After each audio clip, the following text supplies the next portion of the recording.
ಬೆಂಗಳೂರಲ್ಲಿ ಹಾಡಹಗಲೇ ಕೋಟಿ ಕೋಟಿ ರೂಪಾಯಿಗಳನ್ನ ದರೋಡೆ ಮಾಡಲಾಗಿದೆ. ಒಂದಲ್ಲ ಎರಡಲ್ಲ ಬರೋಬ್ಬರಿ 7 ಕೋಟಿ 11 ಲಕ್ಷ ರೂಪಾಯಿಗಳನ್ನ ಖದೀಮರು ದೋಚಿ ಪರಾರಿಯಾಗಿದ್ದಾರೆ. ಜಯದೇವ ಡೈರಿ ಸರ್ಕಲ್ನಲ್ಲಿ ನಡೆದಿರುವಂತಹ ದುಷ್ಕೃತ್ಯ ಇದು.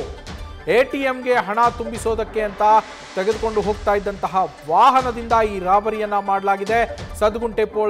ಸದ್ಗುಂಟೆಪಾಳ್ಯ ಪೊಲೀಸ್ ಠಾಣಾ ವ್ಯಾಪ್ತಿಯಲ್ಲಿ ನಡೆದಿರುವಂತಹ ಘಟನೆ ಇದು. ಫ್ಲೈಓವರ್ ಮೇಲೆ ವಾಹನವನ್ನ ಅಡ್ಡಗಟ್ಟಿ ಹಣವನ್ನ ದೋಚಿ ಖತರ್ನಾಕ್ ಗ್ಯಾಂಗ್ ಎಸ್ಕೇಪ್ ಆಗಿದೆ. ರಾಬರಿ ನಡೆದಿರುವಂಥದ್ದು ಹಾಡಹಗಲಲ್ಲೇ ಜನದಟ್ಟಣೆ ಇರುವಂತಹ ಡೈರಿ ಸರ್ಕಲ್ ವೃತ್ತದ ಬಳಿ ಫ್ಲೈಓವರ್ ಮೇಲೆ ಗಾಡಿಯನ್ನ ಅಡ್ಡಗಟ್ಟಿ ವಾಹನವನ್ನು ಹಣ ತೆಗೆದುಕೊಂಡು ಹೋಗ್ತಾ ಇದ್ದಂತಹ ವಾಹನವನ್ನು ಅಡ್ಡಗಟ್ಟಿ ಖದೀಮರು ಅದರಲ್ಲಿದ್ದಂತಹ 7 ಕೋಟಿ 11 ಲಕ್ಷ ರೂಪಾಯಿಗಳ ಹಣವನ್ನು ದೋಚಿಕೊಂಡು ಎಸ್ಕೇಪ್ ಆಗಿರುವಂಥದ್ದು. ಜಯದೇವ ಡೈರಿ ಸರ್ಕಲ್ ಫ್ಲೈಓವರ್ನಲ್ಲಿ ಈ ಘಟನೆ ನಡೆದಿರುವಂಥದ್ದು. ಸದ್ಗುಂಟೆ ಪೊಲೀಸ್ ಠಾಣಾ ವ್ಯಾಪ್ತಿಯಲ್ಲಿ ಬರುವಂತಹ ಫ್ಲೈಓವರ್ ಇದು. ಆ ಸ್ಪಾಟಲ್ಲಿ ಹಗಲಲ್ಲೇ ಜನದಟ್ಟಣೆ ಇರುವಂತಹ ಸಂದರ್ಭದಲ್ಲಿ ನಡೆದಿರುವಂತಹ ಘಟನೆ ಇದು. ಎಟಿಎಂಗೆ ಹಣ ತುಂಬಿಸುವಂತಹ ವಾಹನ ಸಿಎಂಎಸ್ ಕಂಪನಿಗೆ ಸೇರಿದ ವಾಹನ ಅಂತ ಮಾಹಿತಿ ಸಿಗ್ತಾ ಇದೆ. ಸಿಎಂಎಸ್ ಕಂಪನಿಗೆ ಸೇರಿದಂತಹ ಎಟಿಎಂಗಳಿಗೆ ಹಣ ತುಂಬಿಸುವಂತಹ ವಾಹನದಿಂದ ಬರೋಬ್ಬರಿ 7 ಕೋಟಿ 11 ಲಕ್ಷ ರೂಪಾಯಿಗಳನ್ನು ಈ ದರೋಡೆಕೋರರ ಗ್ಯಾಂಗ್ ದೋಚಿಕೊಂಡು ಹೋಗಿರುವಂಥದ್ದು.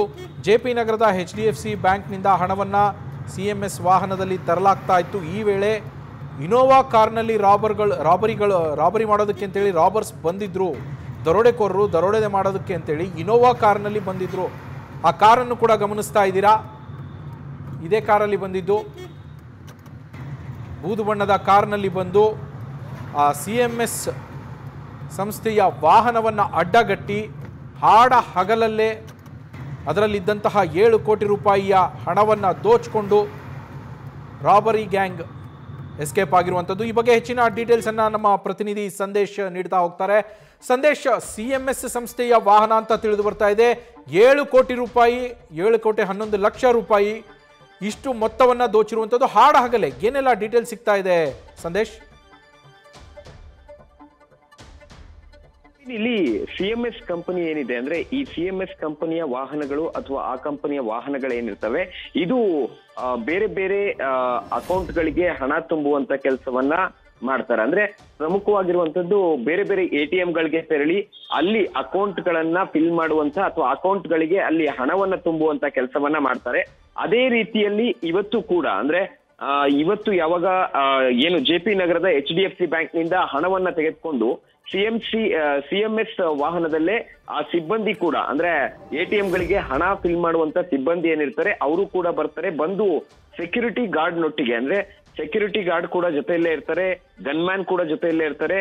ಅವರು ಜೆಪಿ ನಗರದ HDFC ಬ್ಯಾಂಕ್ನಿಂದ ನೇರವಾಗಿ ಅಶೋಕ ಪಿಲ್ಲರ್ ಬಳಿ ಬರ್ತಿದ್ದಂತ ಸಂದರ್ಭದಲ್ಲಿ ಏಕಾಏಕಿ ಒಂದು ಇನೋವಾ ಕಾರ್ನಲ್ಲಿ ಕೆಲವೊಂದಷ್ಟು ಜನ ಸಿಬ್ಬಂದಿಗಳು ಕೂಡ ಕೆಳಗಿಳಿತಾರೆ.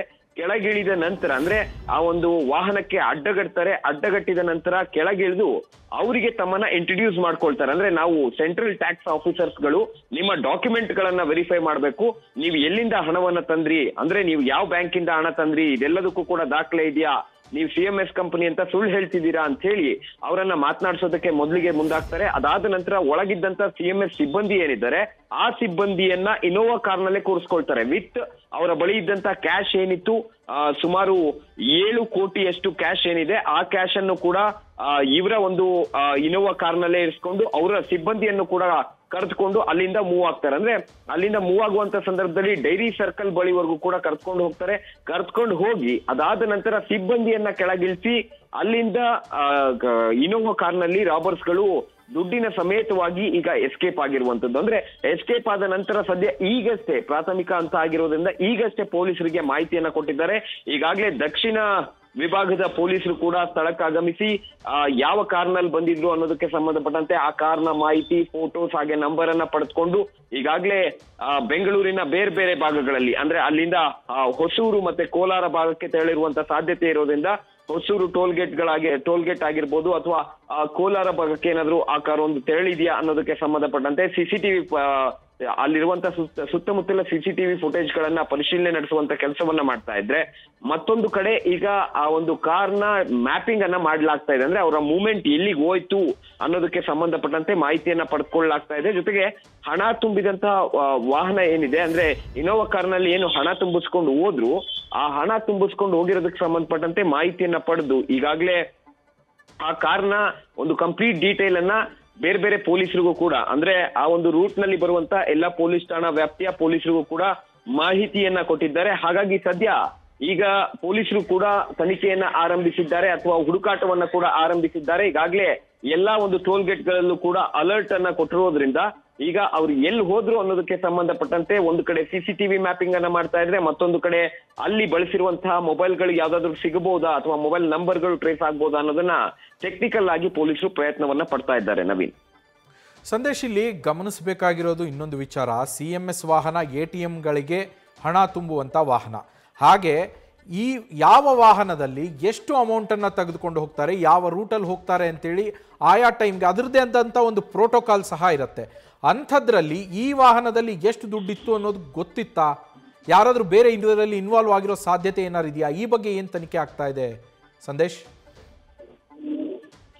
ನವೀನ್, ಇದು ಕಂಪ್ಲೀಟ್ ಆಗಿ ಈ ಒಂದು ರಾಬ್ರಿಯನ್ನ ನೋಡ್ತಾ ಇದ್ರೆ ಇಲ್ಲಿ ಕಂಪ್ಲೀಟ್ ಆಗಿ ನಾವು ಗೊತ್ತಾಗುವಂತದ್ದು ಇದು ಪ್ರೀ ಪ್ಲಾನ್ಡ್ ಅನ್ನೋದು ತುಂಬಾ ಕ್ಲಿಯರ್ ಕಟ್ ಆಗಿ ಗೊತ್ತಾಗ್ತಾ ಹೋಗುತ್ತೆ. ಅಂದ್ರೆ ಈ ರೀತಿಯಲ್ಲಿ ಅವರು ಫಾಲೋ ಮಾಡ್ಕೊಂಡ್ಬಂದು ಅದು ಪರ್ಟಿಕ್ಯುಲರ್ ಆಗಿ ಅವರ ಒಂದು ಚೇಸಿಂಗ್ ನಲ್ಲಿ ಬಂದಂತ ಸಂದರ್ಭದಲ್ಲಿ ಈ ರೀತಿ ರಾಬ್ರಿ ಮಾಡಿರುವಂತದ್ದೇನಿದೆ, ಇದು ಕ್ಲಿಯರ್ ಕಟ್ ಆಗಿ ಮೇಲ್ನೋಟಕ್ಕೆ ನೋಡ್ತಾ ಇದ್ರೆ ಇದು ಕ್ಲಿಯರ್ ಕಟ್ ಆಗಿ ಪ್ರೀ ಪ್ಲಾನ್ಡ್ ಅಂತ ಗೊತ್ತಾಗ್ತಾ ಇದೆ. ಆದ್ರೆ ಈ ಒಂದು ಪ್ರೀ ಪ್ಲಾನ್ ಮಾಡೋದಕ್ಕೆ ಅವ್ರೇನಾದ್ರೂ ಈ ಹಿಂದಿನಿಂದಲೂ ಕೂಡ ಬಂದು ವಾಚ್ ಮಾಡುವಂತ ಕೆಲಸವನ್ನ ಮಾಡಿದ್ರ, ಅಥವಾ CMS ಏನು ಈಗ CMS ನ ಸಿಬ್ಬಂದಿ ಆಗಿರ್ಬೋದು, ಅಥವಾ HDFC ಬ್ಯಾಂಕ್ ನ ಸಿಬ್ಬಂದಿ ಅಥವಾ ಅಲ್ಲಿನ ಭದ್ರತಾ ಸಿಬ್ಬಂದಿ ಆಗಿರ್ಬೋದು, ಅವ್ರು ಯಾರಾದ್ರೂ ಈ ಮಾಹಿತಿಯನ್ನ ಲೀಕ್ಔಟ್ ಮಾಡಿದ್ರ? ನ್ಯೂಸ್ ಫಸ್ಟ್, ನಿರ್ಭೀತಿಯಿಂದ ನಿಮ್ಮ ಪರವಾಗಿ.